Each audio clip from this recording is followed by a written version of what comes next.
Yeah, so I'm going to, as Jeff said, I want to talk about sustainable forestry, so particularly certified sustainable forest management and chain of custody certification. So I'll just describe to you a little bit about all those different logos on that first slide there. So I work for an organisation, as Jeff said, called Responsible Wood. So Responsible Wood is a national governing body for PEFC. So PEFC is a program for the endorsement of forest certification, which is actually the world's largest forest certification scheme.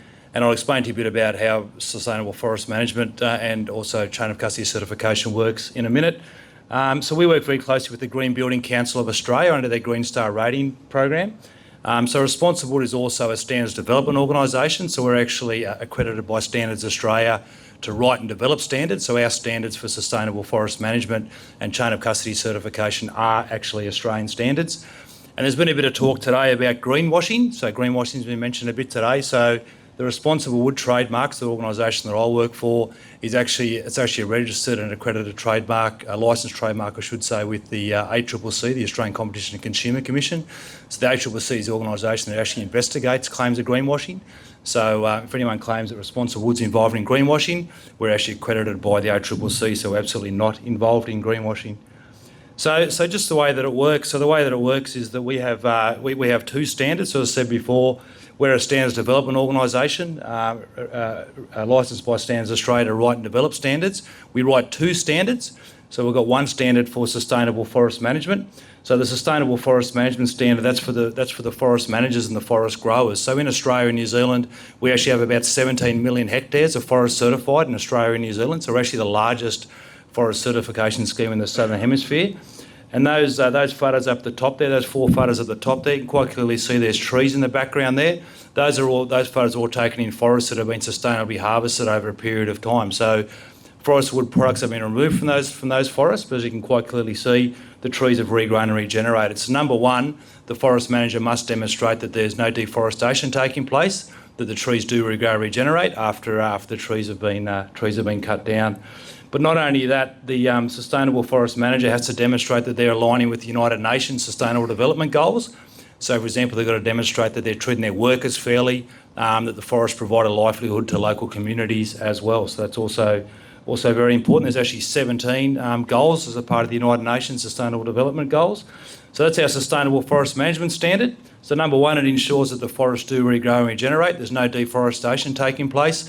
Unfortunately, in Australia, unlike a lot of other countries around the world, we have certain organisations that try and portray certified sustainable forestry as deforestation. It's absolutely not deforestation.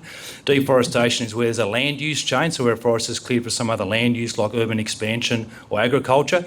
Certified sustainable forestry is the complete opposite. It actually ensures that forests regrow, they regenerate. So that's our sustainable forest management standard. And our next standard is our chain of custody standard. So our chain of custody standard, that's for processors, manufacturers, wholesalers and retailers. And what that basically does is that basically tracks the forest and wood-based product all the way from the forest through that processing, manufacturing, wholesaling and a retailing process. And there's a little Woolies paper bag you can see there on that on the bottom right-hand corner there. I'm sure you're familiar with the Woolies paper bag. So the Woolies paper bag, it's got the PEFC label on it. That paper bag has come from forest wood-based fibres that have been grown here in Australia. It's also been manufactured here in Australia as well.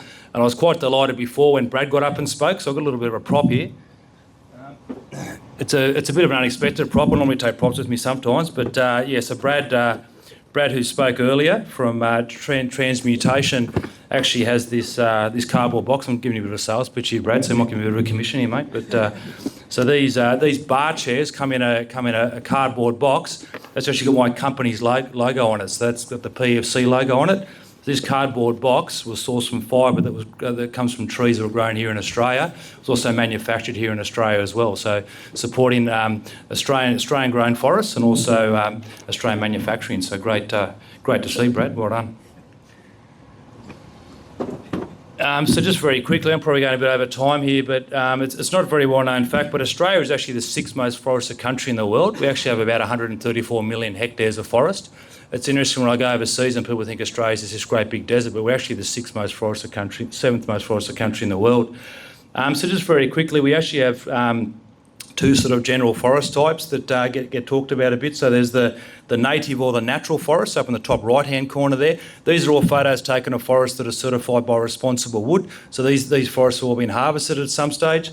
Quite clearly see there's trees there. The trees are regrown, they've regenerated. So with our native forest, the vast majority of high quality hardwood timber comes from our native forest. When I say high quality hardwood timber, I'm talking about things like flooring and decking and also engineered wood products. So the vast majority comes from our native or our natural forests in Australia. And then we have plantations. We have two different plantation types in Australia, what we call softwood plantations or pine plantations, and also hardwood plantations or eucalypt plantations. So softwood plantations, the bottom left-hand corner there, I'm sure you've seen those in your travels. The vast majority of the product that comes from those is used for house framing and trusses and that type of thing. And then with our hardwood plantations, which are basically just eucalypt trees that are grown for about 10 or 12 years and they're harvested, they regrow, they regenerate. The vast majority of product derived from those is used for high quality photocopy paper and glossy magazine paper and that type of thing. A little bit of sawlog material comes from those, but the vast majority of our high quality hardwood is derived from our native or natural forests in Australia. This is just sort of showing that the trees do regrow and regenerate. So these photos are taken up from up on the north coast of New South Wales from a native or a natural forest. Quite clearly you see those photos all taken from the same spot over about an 8-year period. Photo number 1's taken about 6 months after a harvesting operation, so after a forest harvesting operation. Just by law, there's very strict legislation and regulations that govern forestry. The forest manager needs to retain a certain amount of trees per hectare. They retain trees for habitat or for seed dispersal. After a harvesting operation, a light burn is introduced. That light burn creates a mineral ash seed bed on the forest floor, and the smoke from that burn actually induces seed fall in those eucalypt seed pods. They actually open up their seed pods and disperse seed. Other species like wattle species or acacia species, they also induce their seeds due to the heat of on the forest floor. So quite clearly you see over about an 8-year period the trees do regrow and regenerate. So this is the sustainable forestry cycle. We've talked a bit about ESG and circular bioeconomies and that type of stuff today. So absolutely, certified sustainable forestry ensures that forests do regrow, they regenerate, and that forest and wood-based products are actually a really good alternative to other non-renewable materials like steel and concrete. So these are probably the take-home messages. So number 1 is that if a consumer purchases a product with either the, as per Brad's box, with the PFC label on it or the Responsible Wood label on it, they can be assured it's come from a forest that's still a forest and that no deforestation takes place. Also, there's obviously the climate mitigation benefits of using certified sustainably managed timber as well. So for example, about 50% of the dry weight of wood is actually what's called biogenic carbon. So I'm a forester by background. I'm pretty sure that wood comes from trees. We all know that trees absorb and sequester carbon, and about half the dry weight of wood is actually biogenic carbon. So for example, if you've got a 100 kilogram wooden table at home, about 50 kilos of that is biogenic carbon. So you're actually basically got biogenic carbon within that forest wood-based product for the life of that product. Also, sustainably managed forests actually absorb more carbon than an unmanaged forest. So, for example, young regrowth trees, so after trees have been harvested, young regrowing trees actually absorb more carbon than older trees. So, a bit like people, when trees get to a certain age, they get old, they start to decay, they actually emit carbon, whereas young regrowing trees actually absorb and sequester more carbon. That's not just me, Matt Jongh, saying that as a forester, but the International Panel on Climate Change has put out a statement recently which supports that as well. And I've actually run out of time, I think, so thank you very much.